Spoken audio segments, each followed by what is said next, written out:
Good evening, everybody, and welcome to another episode of Sunday Night Live with me, Jonny Lipsham, right here at jonnylipshamstudios.co.uk, here in the Midlothian region of Scotland. You know what I'm going to say next. Yep, capital of UK, capital of the world, capital of the solar system, capital of the galaxy, capital of all the other galaxies that make up the known universe. And if there are other universes, we're probably capital of those as well. I hope everybody is doing well and has had a good week. My good friend Mike Johnson has arrived over in the Philippines, been talking to him today, and he is doing well, if not quite considerably jet lagged, because it's quite the time shift that he is having to make, getting from the United States over to the Philippines, like 11 hours time difference. So he's lost basically half a day. So his body clock is completely backwards. So he may or may not be here. That said, I have his Zoom running right now, running in the background. So we should be able to go over to that after show if you guys want to. The link is in the pinned post. So if you guys want to join me for the after show party afterwards, then we can all head over there.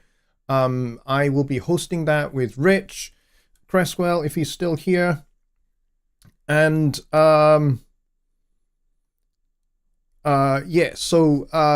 if Rich Cresswell is available, then he and I will be co-hosting that for at least a wee while. But like I said, I don't think Mike is going to be there because right now it is 7 a.m. for him, so he is probably only just gone to sleep maybe a couple of hours ago. So we're probably not going to see him, so we will basically take over his Zoom for a wee while. All right, so let's get into things, and we will see who is here first. And I can tell you, it was not Billy. No, it was not Billy. I set this show up like hours ago, basically because I figured, let's see who is crazy enough to be at the show like 12 hours ahead of time. So that's what I did. And it was Rich Cresswell who was in the door first. And Billy Morgan was second, followed by Mike because the time zone kind of fits quite well for him doing that this afternoon. And he says, I'll try to make it, but being in the Philippines now, big time difference, still getting over jet lag. Yes, so we're unlikely to see him. Chris Rackner is here as well, who is annoyed that he is fourth, not third.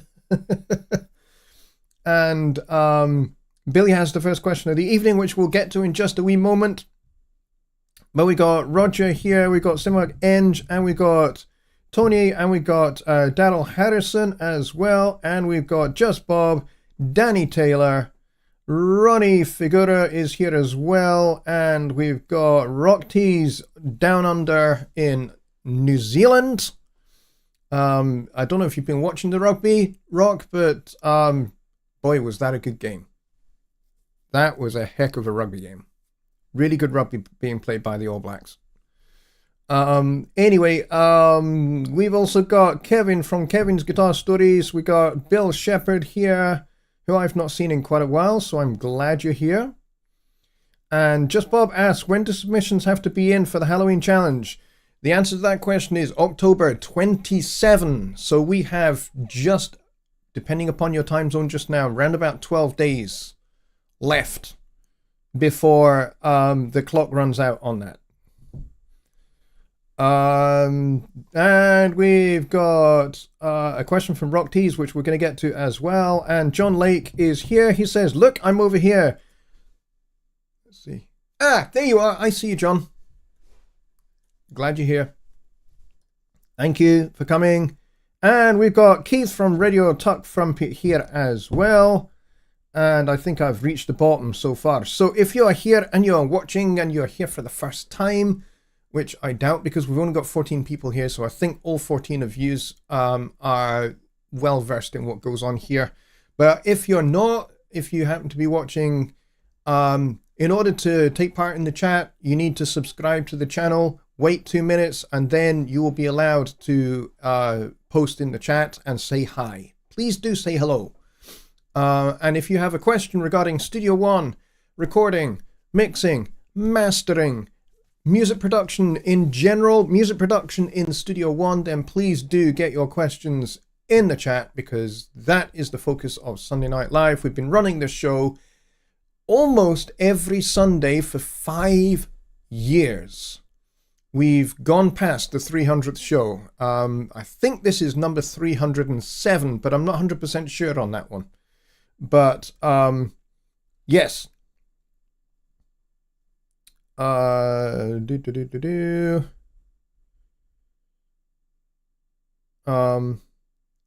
Simog has a question as well, which I'm going to get to as well. All right, so let's get to these questions in order, and that will give people time to come in and make a cup of tea and put their feet up, and then you can ask your questions too. I'd be happy to take them. So we'll go right to the top, and we'll go to Billy Morgan's question. Are there any cons to using a digital console to set up an Atmos system using multiple outs to send separate signals to powered speakers? So could you elaborate? There are pretty much no cons. The only con is the financial one, because to purchase the kind of speakers that you're going to need, it's going to be a lot of money. You know, even for like 5.1, a basic surround setup, which is kind of, you know, that's kind of bare minimum for doing surround. But for doing Atmos, which is what you're talking about, you need speakers in the ceiling as well. So you've got the height as well. So it's not just about 2 speakers in front, 2 speakers behind, and a sub. It's also 2 speakers in front, 2 speakers behind, sub, and 2 upstairs as well. So 2 above you. So you're talking 2, 4, 5, 6, 7, and a sub. So that's kind of what you're talking about for a bare minimum Atmos setup if you're going to go for hardware setup. So you need to have, you can do this with a console if your console has enough outputs in, and essentially if you have a console that supports interface mode, so you can actually use it as an interface between the computer and your speakers, then it will work. Like all the Studio Live mixers, if they have sufficient outputs whereby you can connect speakers to them physically, then you should be good to go. And you would just use the mixer in interface mode and output the sound to all of your speaker array. So the expensive part is the mixer and the speakers and stands and everything for holding the speakers up. And then you've got to spend some time getting the phase relationship between the speakers all correct as well. You want to have them kind of like equidistant and all of that. Remember that apex thing that we do with a stereo setup, where you need to be, the sweet spot really is kind of like the apex of a triangle between your speakers and your ears.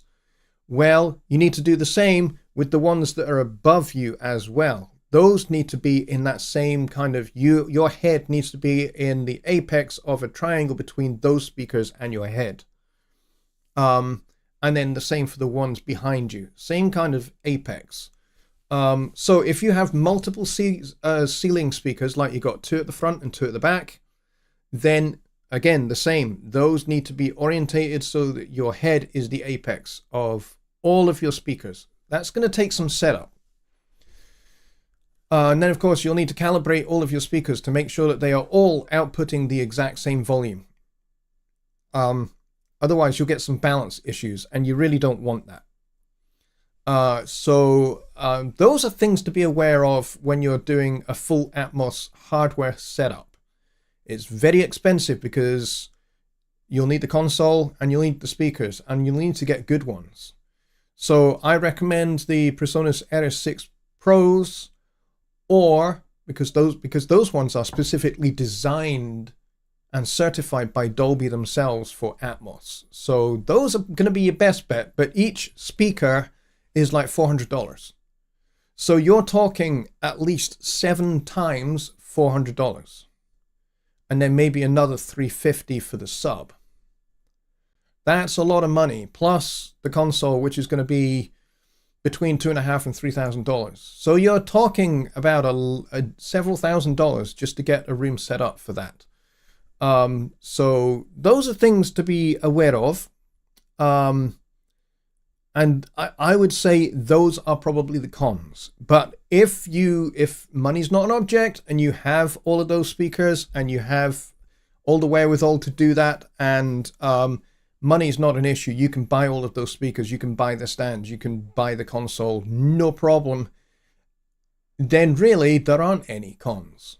You just got to set them up right, and then you just work in Studio One in Dolby Atmos mode, and away you go. You're set. So really, it's the financial capital outlay that is the biggest con, which is why you can work in headphones just using the Dolby renderer in binaural mode, and away you go. These will simulate, when you're in binaural mode, these will simulate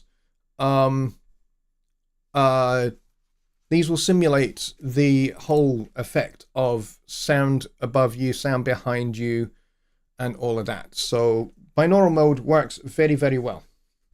That I can definitely attest to, because I have tested that. Once I got it going in Studio One, getting it going in Studio One is way easier than everybody thinks. A lot of people, when they're talking about Atmos, or they're asking questions about Atmos,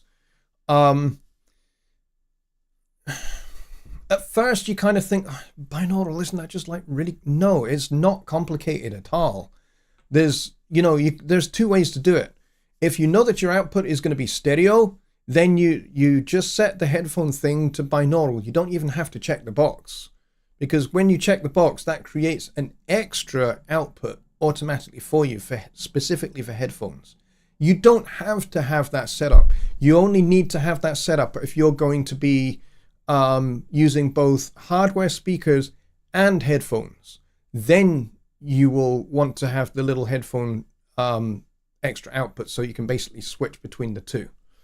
And that just makes it so much easier if you're referencing on headphones and using your main speaker array for your mix. Then that works well for you. But if you don't have that, if you just have a pair of speakers like I do, I don't have an Atmos rig. I don't have the thousands of dollars to spend on an Atmos rig. So, that's just not going to work for me. So I just have a pair of stereo speakers, and my output is set in the Dolby Atmos renderer to stereo. And then I just have that, the box for binaural mode checked. And that will work for you. So you don't have to have that setup, the hardware setup. Let's see, Tony says, I won't be the first, I won't be the last, I'm stuck in the middle. Well, you know what, Tony? It is good to be stuck in the middle with you. And there you go. That was a song title right there. Danny says, I'm actually on time for the show for once. Pats on the head and good boys accepted. There you go. There you go, Danny. Absolutely. Well done, mate. I'm glad you're here. We got 20 people here. We've only got 11 likes, though. So let's do a wee like rally, which won't take very long because there's only 20 of yous. So please, if you're watching and you like what I'm doing, please hit that like button. Hitting the like button helps me out a lot. A lot of people don't realize quite how much the like button actually helps. It really does. It really does, actually, because the more something is liked, the more YouTube is likely to promote A, my channel, and B, my videos and live streams like this. They will make their way onto the homepage. In fact, case in point, my Studio One 6.5 overview video made it onto the YouTube homepage, and it was top of the YouTube recommended videos list, which was amazing. We got 22 people in here now. Come on, folks. We got 16 likes. Let's get that up. 23 people in here. This is awesome. Let's get those likes going. I would like to see equal numbers of viewers and likes. That would be awesome. If every single one of you that is watching right now was to hit that like button, that would help me out a lot. And I'd be very, very thankful and grateful to you for doing that. All right, so let's see, what else do we have? Just Bob says, when do submissions have to be in for the Halloween challenge? That's October 27th. We have 12 days left. Let's see. Rock down in New Zealand says, I noticed that when trying out Atmos with my Windows Audio, it said that I could not use it. It's looking for at least 512 blocks. That is correct. Now, here's the reason why that is the case. That is the device block size that is required by Dolby Atmos to work. Okay, it's not a bug. It's not an issue with Studio One. This is the requirements given to us by Dolby themselves. They gave those specifications to PreSonus in order for it to work inside of Studio One. Okay, so you need to set your device block size to 512. Or if you're using the low latency monitoring, you can set your low latency monitoring to 512. One or the other needs to be set. Either the main one or the low latency monitoring needs to be set to 512. So for example, in my case, when I'm using Atmos, because my device block size is set to 256 by default, it's been like that for forever, then what happens when I open a song set for Dolby Atmos is that the low latency monitoring path gets set to 512, and that's how I can use it. So it does work. But pretty much it's best to change your device block size to 512 if you're setting up a song for Atmos. Then it will work. It is one of the requirements, and Carl is quite correct there. He says that that's one of the requirements, which is quite correct. All right, let's see. Simog says, installing the Dolby kit. Can I work like 6th on 4th professional for Atmos, even binaural with headphones? No, you cannot. You cannot, because Studio One below 6.5 does not support Dolby Atmos. So it will not work. You can only use Dolby Atmos in Studio One 6.5 and above. Okay, so when we get to whatever comes after 6.5, it will support Dolby Atmos. But 6.5, so basically 6.2.1 and below, no bueno, will not support Dolby Atmos. You are, I'm afraid, out of luck. You need to be on Studio One 6.5 if you want to work in Dolby Atmos. Okay, and that's even if you have purchased a Dolby Atmos license and a Dolby Atmos plugin. It's not going to work. Dolby Atmos is integrated, entirely built in to Studio One 6.5. So you don't actually need it. You don't actually need to purchase any external licensing or any external kit. You just need to be running Studio One 6.5. But if you're running an older version of Studio One, it's not going to work. Even if you've got external kit, it's not going to work. Because it's not supported. Needs to be supported by the host. Rock T says, can I then still use the binaural mode for headphones? Yes. Let me go and look at your other question, make sure. Yes, of course you can. Binaural mode is all part of the whole thing. So if your device block size is set to 512, you can use Dolby Atmos in Studio One 6.5.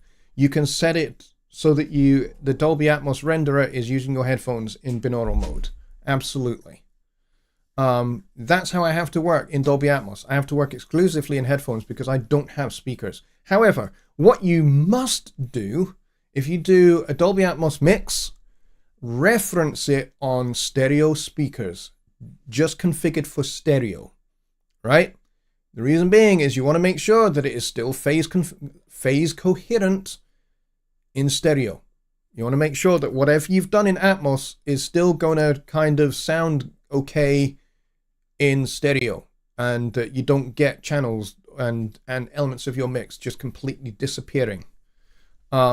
Which, by the way, if you've got objects that are set so that they are behind the listener, you may not hear those, or you may not hear those in stereo, or they will be very, very, very quiet, and there's not a lot you can do about that. That's just the nature of the difference between stereo and full surround or Atmos. Okay, so those are things you need to think about. it's always worth doing 2 mixes. Do a stereo mix and then do a binaural mix for Dolby Atmos. I would argue it's worth doing both of those. But one thing you can do, I believe, is when you do your mix down, there's a new option. Excuse me. There's a new option in the song menu, which is export spatial audio. When you select that option, a new dialog comes up and it gives you all the options for different file formats. Well, one of the things that you can do is you can do a stereo down mix. And what does that do? Well, that basically collapses everything that's in this surround atmosphere. It collapses that down into stereo. So this is why it's important to check how your mix sounds on stereo speakers, right? Even if you're mixing an Atmos, so that you make sure that it sounds good in stereo. All right, so yes is your answer. Steels is here. Hello, Steels. Long time no see. I'm glad you're here. Dave is here from Bops NY. He says, so setting 512 block size in audio 1 creates a latency issue when recording, or just set 512 for printing. So here's the thing. You're going to have to use, if you're recording, why do you want to record in Atmos? You don't need to. Just record normally how you would normally record in stereo. And then do your mix in Atmos afterwards. So it's I think you're kind of confusing a couple of different things here, Dave. When you're recording, you don't need to worry about Atmos. Atmos really isn't a thing for recording. Yes, you can record that way, but really, I don't think it's necessary to do that. You know, once you've done all the recordings, by all means, you know, set it up, flip it over to Atmos, and you can do that with the I/O button, and you know you can select spatial audio from there, and when you do that, you know, Atmos becomes an option for you at that point, and then you can and that basically converts your entire session into an Atmos session. And then you can start doing production and automation, moving objects around however you wish, for, you know, specific effects that you want as part of the production of your song. Even if you're not ready for mixing, you can certainly flip it over to Atmos at that point when you want to start moving things around. And that's kind of like the phase that you're in. Even if you're not doing EQ and compression and all the fun stuff that we do in mixing, certainly if you want to, you know, do some automation for Atmos, do that by setting the song up in Atmos, okay? But device block size needs to be 512. All right, I just discovered basically that my interface device block size has always been set to 256. I set it that way maybe 10 years ago, and I just left it. But, you know, the low latency monitoring path allows you to have that pathway set to 512. But really, to be honest, just set the whole darn thing in 512 and don't worry about the low latency monitoring mode. Because, to be honest, just don't record in Atmos. Just don't do it. You're only going to end up getting yourself all confused. And I don't want that to happen for anybody. There we go. Ember is here. He says Fiedler Audio makes Dolby Atmos Composer that works quite well in previous versions of Studio One. I did not know that, but it's probably not supported. But if it works, then it works. But it's not officially supported as far as I'm aware. Just Bob said, same thing happens in some surround sound movies. If just listening in stereo from TV speakers or old radio, you lose some sounds of the movie as well. Yeah, because some things are going to get collapsed by phase cancellation and that kind of thing. The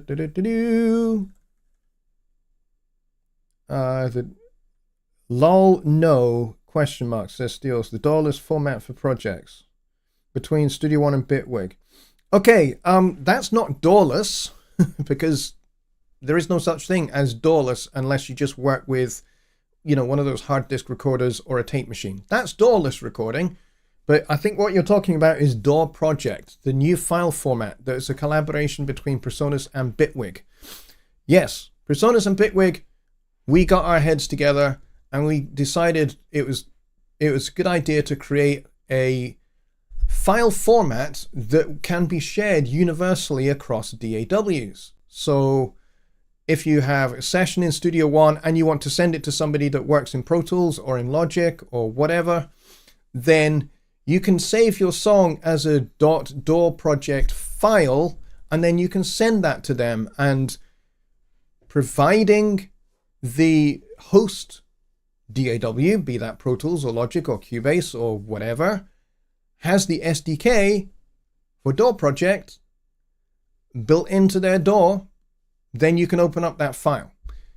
The only one currently that works is Bitwig, and that is, you've got to be running the latest build of Bitwig Studio 5. I forget which build number that is, but it's got to be Bitwig Studio 5. The latest version of that. And currently those are the only two DAWs, Studio 1 and Bitwig Studio 5, that support the DAW Project file format. Hopefully other manufacturers such as Avid and Steinberg and Apple and Kokos, hopefully they will all come on board and they will go, yeah, this DAW Project thing seems like a great idea. We will get the SDK and we will write it into our program. Bingo. So if lots of DAWs accept this file format, then you know what? You can seamlessly share a song created in Studio One with somebody that works in a different DAW. And they can open it up in their DAW and have it appear pretty much exactly as it is in your session. There are some caveats. There are some aspects that are not yet supported by DAW Project. If you go to the PreSonus knowledge base, there is an article there on the DAW Project and what is supported and what is not supported. Go read that article in its entirety if you are interested in the DAW Project format, because there's a bunch of information there that will help you understand what you can and cannot send from one DAW to another. Like I said, at the moment, there's only two DAWs that support it. Hopefully more will jump on board and decide that this is a really good thing, because we think it is. We think this is, it's better than AAF. AAF at the moment is probably the next best thing. But DAW Project supports more things than AAF does. So you got more options of what you can send to and from the two DAWs via DAW Project than you could through AAF. All right. It's a good question, and I've just realized I forgot to switch my light on at the back there. So sorry about that.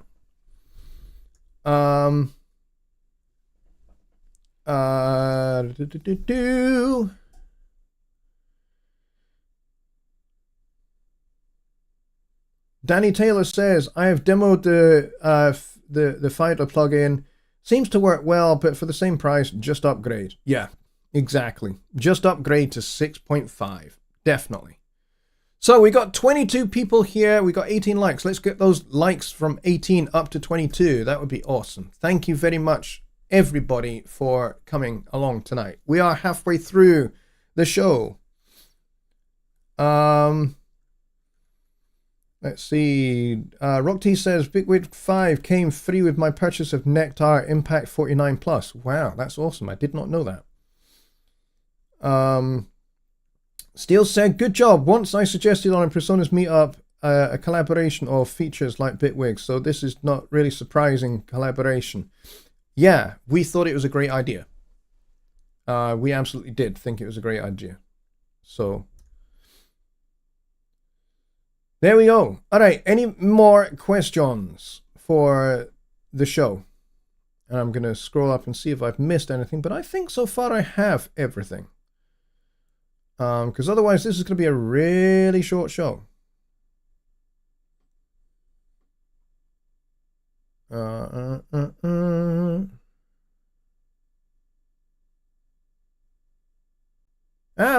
Band is here. Now there's somebody I've not seen for a while. And Don Oliver is here as well. Sorry, Don, I did not see you come in. But Chappie, I'm glad you're here. Welcome back. I've not seen you in absolutely ages, my friend. But thank you for coming. I'm not seeing anything new. And Gardner99 has just walked in the door. Good to see you, buddy. Welcome to the show. Ember says, I had purchased Dolby Atmos Composer when it was released, but I use it on other DAWs, so it's still relevant for me to have around. There you go. Okay, so yeah.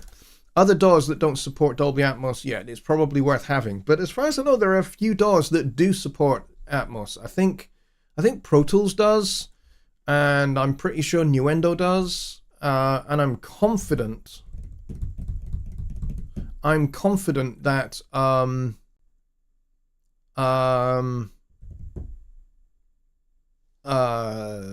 Logic. I think Logic does. I think Logic was like one of the first, as far as I'm aware. Rocktease says, can you show us where in Windows to change to 512 blocks? You would have to do that in Windows Sound Control. If you are I don't even know if you're able to do that there. It might not be an option. You probably need either an audio interface, or you need to use ASIO for All. Now, thing with ASIO for All is it may not work very well, especially with Dolby Atmos. It may just flat out not work with ASIO for All. But ASIO for All is free. You can go get that from ASIOforall.com. And basically, it's a useful virtual audio interface. It's virtual. And it basically is an ASIO driver for Windows, essentially, is what it is. It's okay, but the people that develop it, they don't really update it very much, and they don't really support it very much either. If you have a problem with ASIO for All, and you reach out to ASIOforall.com, good luck is all I'll say, because you're likely to never get a response out of them. Unfortunately, and I'm not being anti ASIO for All by saying that. It's just a simple fact that it's just a very small development team that built that, which is why it's free, of course. You know, it's a volunteer group of people that have built that, and like, for example, I think it was last updated maybe in 2019, and before that it was updated in 2016, and then before that it was not updated for nearly 10 years. So it's just one of those things. It's worked on when the people that develop it have time to work on it. It's kind of it's one of those things that's a pet project that's actually become really quite popular. It does do some really good things. Back in the day, I had, back when I started out, I had an audio interface that did not have its own ASIO driver. So, and there are interfaces that are around that are like that. Some of them are old now, but that was just the way it was. I had to use ASIO for All, and I worked out that, on a Mac, you can create aggregate devices. You can't do that on Windows, but if you have ASIO for All, you can. There is a way to aggregate two audio devices together with ASIO for All. It does not work brilliantly, I will tell you that. So don't go rushing out there saying, Jonny Lipsham said I can aggregate two devices with ASIO for All and it will work. No, I'm not guaranteeing it will work in the slightest. What I am saying is you can make it work. It may not work very well, but it can be made to work. It's a lot of effort. It's a lot of, trust me, patience. It might explain why I don't have a whole lot of hair back in the day. But yeah, ASIO for All is probably an option because you can set the device block size there very easily. Steel says Flex ASIO driver super easy. Yeah, that is another one. But yeah, so there's not really something that I can show you here, Rock, with being able to change your device block size. I think Windows has it arbitrarily fixed to something, and I can't remember what that is, but it's certainly not 512. But yeah. Azure for All or Flex Audio, I have no idea how Flex Azure works. Never heard of it before in my life until Steele's just mentioned it. But I'm aware that it is another one. Let's see. Oh yeah, Cubase does as well. Yeah, if Nuendo works with Atmos, then yes, then Cubase will as well. All right, we got 25 people here, which is freaking awesome. And we got 20 likes. Let's get those 20 likes up to 25, please. That would help me out a lot. Thank you very much, everybody. Appreciate it. Danny Taylor says, you know if any other DAW manufacturers are working on DAW project integration? I have no idea. It is up to those manufacturers to grab the SDK and work with it themselves. And for the most part, they're not going to release information like that because it would be under NDA. So, and of course, because I don't have NDAs with other DAW manufacturers, I am not going to be privy to that information. So I have no idea who else has got it. But I'm pretty sure in the next year, maybe the next 2 years, you'll start seeing DAW manufacturers announcing that they have an update or an upgrade to their DAW that now supports DAW Project. I'm pretty sure you will. Pretty sure you will, because, you know, we got together way back in 2012 with Celemony, and we developed ARA, and via ARA, which is a unique plugin extension, it meant that we could integrate Melodyne directly inside of Studio One. It's a freely available SDK. Other developers can grab it from personasoftware.com and they can make use of it. And a few other host manufacturers and plugin manufacturers have done that. And so there's a lot of DAWs now that support ARA. Pro Tools does it now, finally. It's taken them like the better part of 12 years, but 11 years, but they now do actually support it. And Cubase and I think Logic do as well. So there's a few other DAW manufacturers that support ARA. And there are some plugin manufacturers that have done this as well. So the manufacturers of Vocaline, Spectra, Layers, I think as well. The biggest one that we're all waiting on is Isotope to get on board with ARA so that you could get things like RX Connect or just RX in general as into Studio One via ARA, because I think that'd be very powerful. But at the end of the day, that is on them to do that. That's not on us. Ember says it only took 10 years for ARA2 to be added to other DAWs, so it could be a long time for the common project format. Maybe, maybe not. I doubt it will be as long, because we're talking about a file format. We're not talking, you know, we're talking a file format that has metadata built into it. We're not talking about an entirely new plugin extension. So different altogether. Let's see. Still says pure curiosity. How supported is Clap in Studio One? It is not. But who knows? It may well be in the future. I couldn't even answer that question, even if I wanted to, because I would lose my job and all sorts of other things. I'd get into a lot of trouble. So I don't even know what is gonna happen there. So who knows? There is a very popular feature request for Clap in Studio One, so go vote that up. The more vote ups it gets, the more likely it is that it's going to be added to a future build of Studio One somewhere down the line. Isotope has a version of RX that supports ARA2 that will be part of Pro Tools 23.12 from my understanding. Oh well, okay, they've kind of decided to do something. That's interesting. But yeah, ARA 2 was built by us, by the way. It was built by Presonus and Celemony. You know, just like the original ARA was built by Presonus and Celemony. So if they've gone and got the SDK, then, you know, they should really support other doors with it. But that's up to them. That is entirely up to them.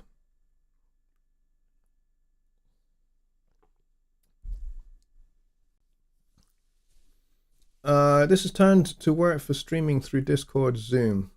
I'm not quite sure what you mean there.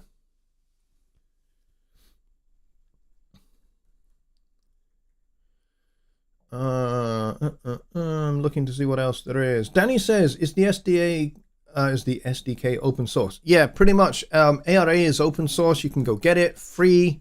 Doesn't cost anything. Yeah. So yeah, any door host door developer and plugin developer can go get it. Doesn't cost anything. Freely available.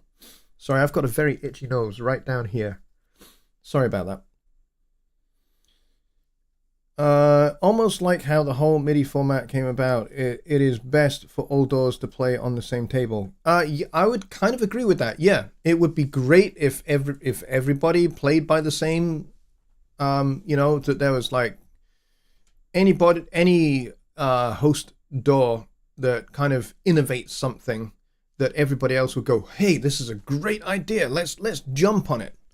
Let's go get it. This is great. Because what's going to be good for the customers of one door is going to be good for the customers of another door. I mean, it kind of makes sense that everybody should jump on it, to be honest. But that's just my opinion. And I'm not speaking on behalf of Presonus. I'm stating my own personal opinion here. That I think it would be great if other door manufacturers just jumped on what is freely available. And, you know, what other door manufacturers pioneer, because at the end of the day there are other doors that got other strengths, or they've pioneered something else that would be really beneficial for other doors. If they made those things freely available, then other door host manufacturers could go get them and could start developing them for their own doors. However, here's the problem that might be encountered. If all the doors had the same feature sets, you'd end up with a homogeny, which wouldn't make any sense. The reason why we use Studio One is because we love its feature set. We love its workflow. We love its audio engine. We love the way it works. We love how lean and mean and fantastically fast it is. We love the fact that it's drag and drop. I mean, no other DAW really does drag and drop like we do at Presonus. So, you know,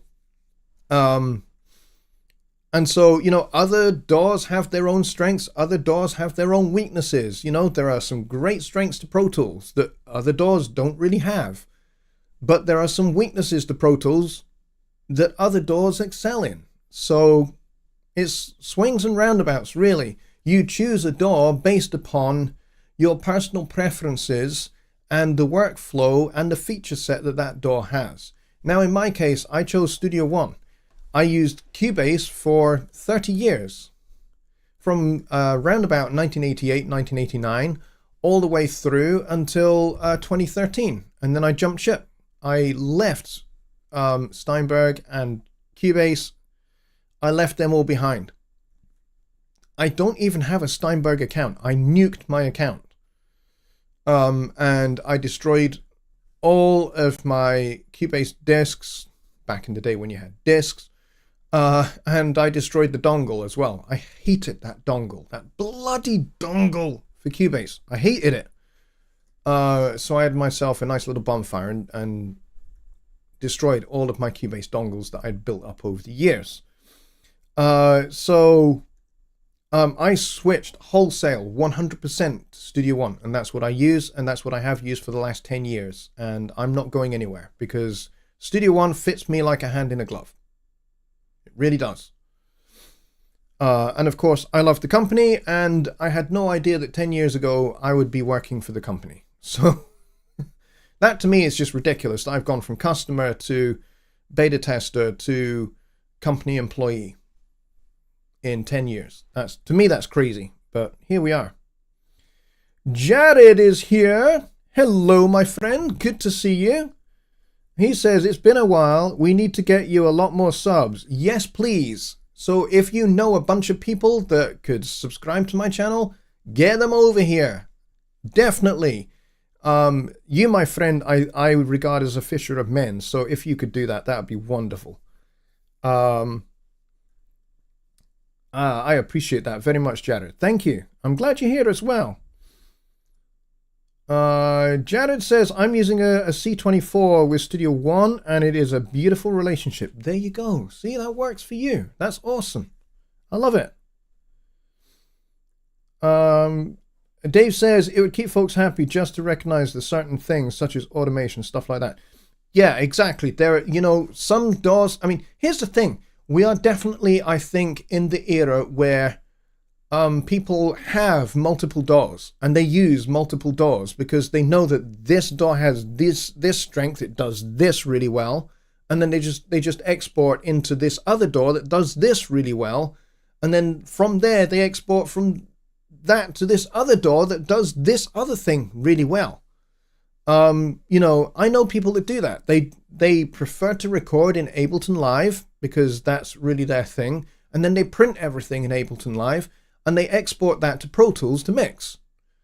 And you know, and then they export, they bounce a stereo mix down from Pro Tools and they send it to Studio One and they do the mastering in the project page in Studio One.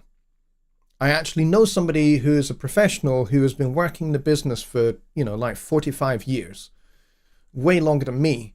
I've been only working in professional audio as a mixing guy for about 25 years, just under 25 years. But this guy's been working for 45 years, and that's how he works. He has different DAWs. And I'm just like, don't you want to just like consolidate everything and do everything in one DAW? And he goes, I would love to, but I really love the recording workflow in Ableton Live. I love it. But I also really like mixing in Pro Tools because I like the way it works. But I also like mastering in Studio One because Studio One has the best mastering suite on the planet. That's his view. And so that's what he does. And it's great that that's the way he works, and it works for him. But, you know, I said, hey, you know, maybe you want to consider moving completely over to Studio One, because you can do recording, mixing, and mastering, and hey, you can take your finished record on tour and tour it using Studio One in the show page.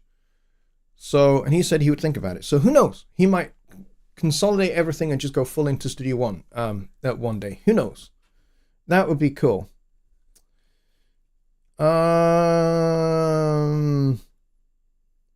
Cool Edit Pro. Good grief. There's a blast. Not seen that for a long time. Jared says outboard gear with pipeline is the best. I have Pro Tools, Logic, but Studio One is the main, especially with the outboard gear. Yeah, I have a lot of friends actually who have moved over from Pro Tools to Studio One because of pipeline. Because the pipeline just makes integrating outboard hard gear into your DAW really, really easy. And so that's what one of my friends has done. He was a long-time Pro Tools guy. He used Pro Tools from like one of the very first versions whilst it was still DigiDesign. And before it got called Pro Tools. I can't remember what it was called before it's called Pro Tools. But anyway, he started out with that, and then when DigiDesign got bought by Avid, which by the way, Avid was DigiDesign's customer. So the customer bought the company. Go figure. And then they basically took the DAW that they had and they rebranded it Pro Tools. I think Avid rebranded it Pro Tools. I might have this wrong, but I think Avid rebranded it Pro Tools before.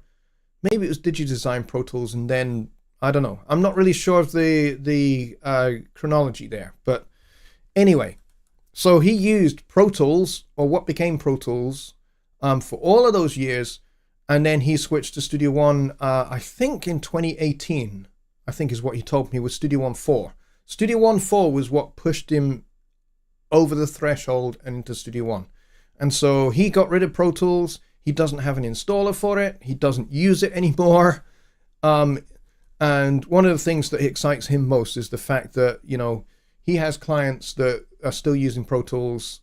And at the moment he uses AAF, but he's just like, I can't wait. I can't wait for DAW Project to be implemented by Pro Tools, because when that happens for him, that makes his life as a mixing engineer so much easier, because, you know, he can just bring the Pro Tools sessions straight into Studio One without any problems.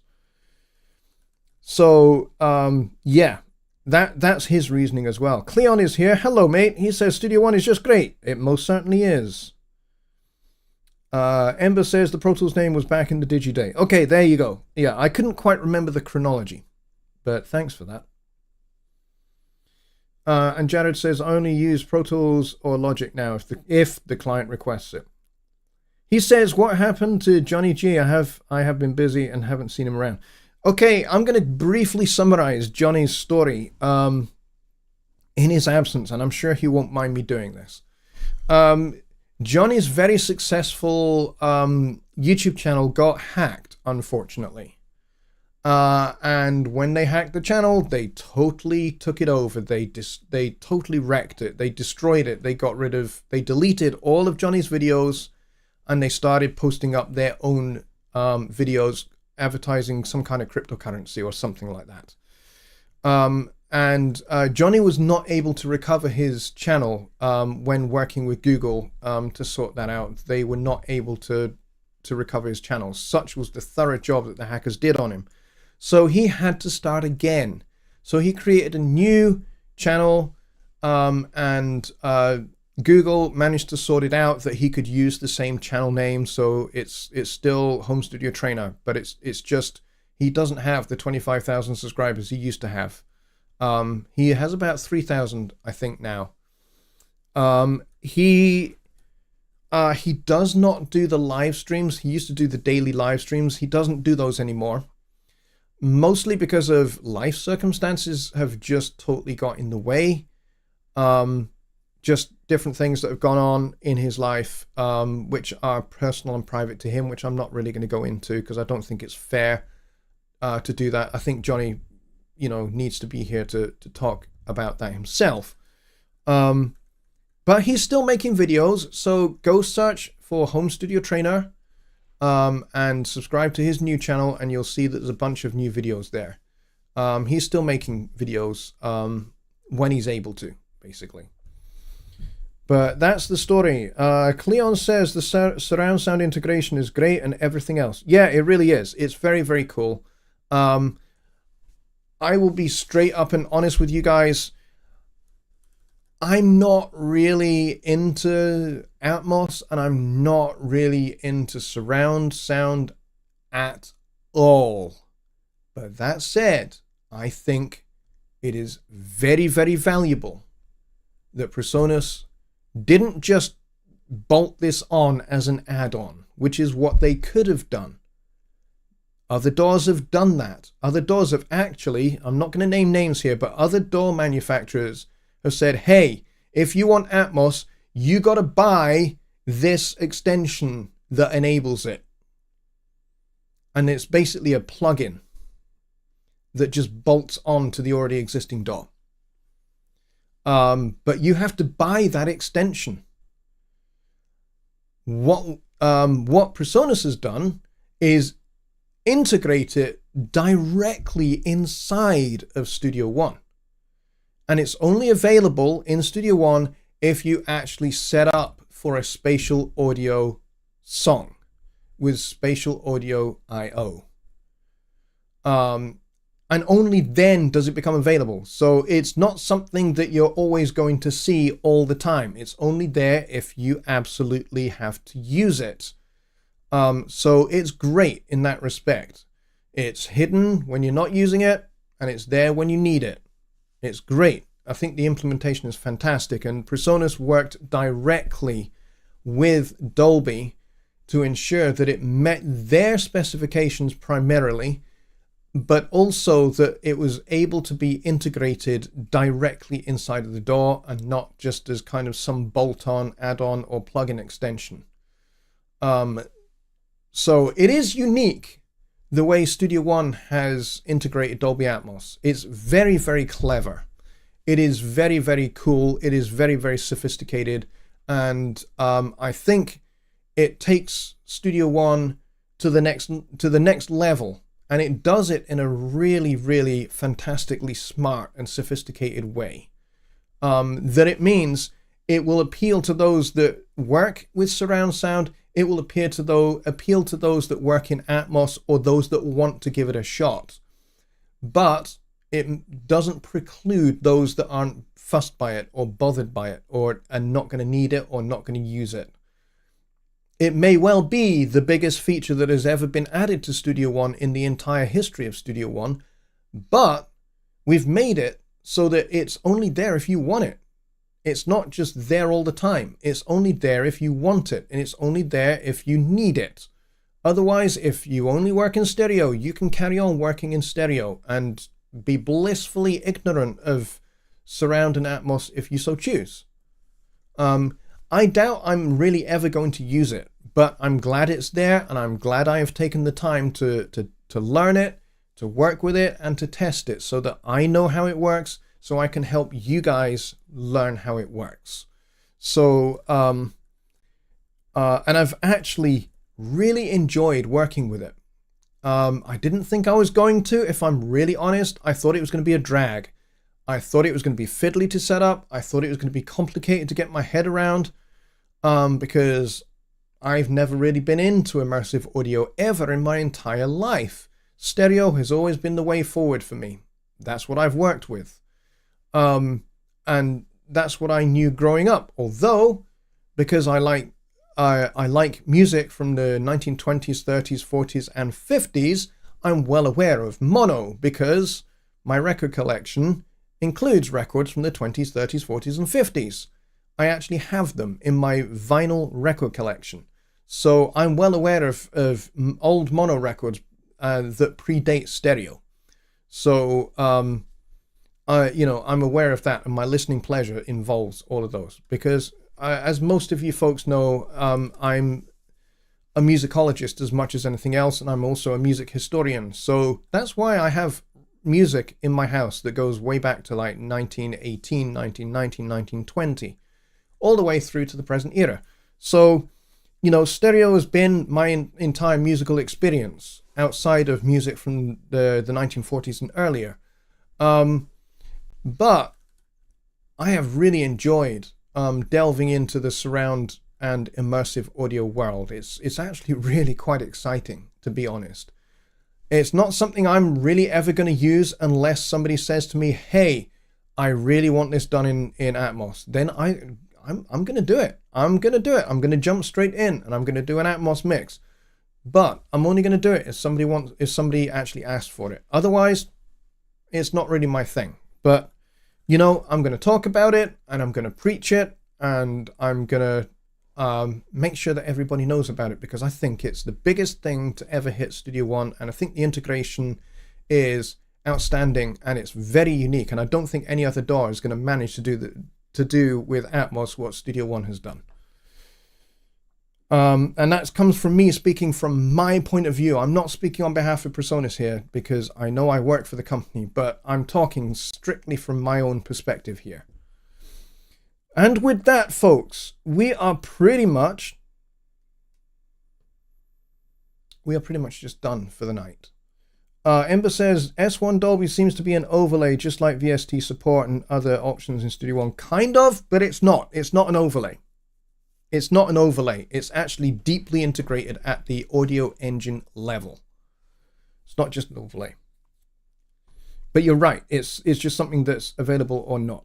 All right, so if you folks want to join me over at the after show Zoom party, then please do go to the pinned post at the top of the chat. There is a link there to that Zoom. If you want to join me over there, I will be over there in just 2 shakes of a lamb's tail once I've wrapped up this show. Thank you very much, everybody, for coming. We kind of peaked around about, let's see, what did we peak at?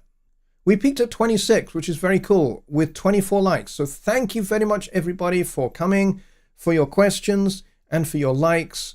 If you subscribed recently, thank you very much for that as well. We are marching inexorably towards 6,000. When we get to 6,000, we will do another giveaway, like we did for the 5,000. We did a giveaway. We'll do another one. If you are doing the Halloween challenge, you have to submit by October 27th. And you do that by emailing this email address below. Send me a link to your SoundCloud or to your Dropbox or to your unlisted YouTube video, wherever it is that you've posted the thing. So that me and Rich have links where we can go and listen to your music, or we can go and grab your music from, so that we can add it to our list. And also because we want to be able to play some of these pieces of music on the show on the Sunday the 29th, which is the nearest show to Halloween. So Sunday the 29th is going to be a Halloween special, and we will play some of your songs for the Halloween challenge, and also we will announce the winner, and the winner will get a prize that is seriously good. It's not just tat that we're giving away. It's not just like a bag of sweets or something. You're going to get some actual decent, proper, Personas orientated prize. All right. Thanks very much, everybody. And I will see yous all on Wednesday for Songwriting Simplified. And we can talk more about the Halloween challenge there. Thanks, everybody. I'll see you then. Good night.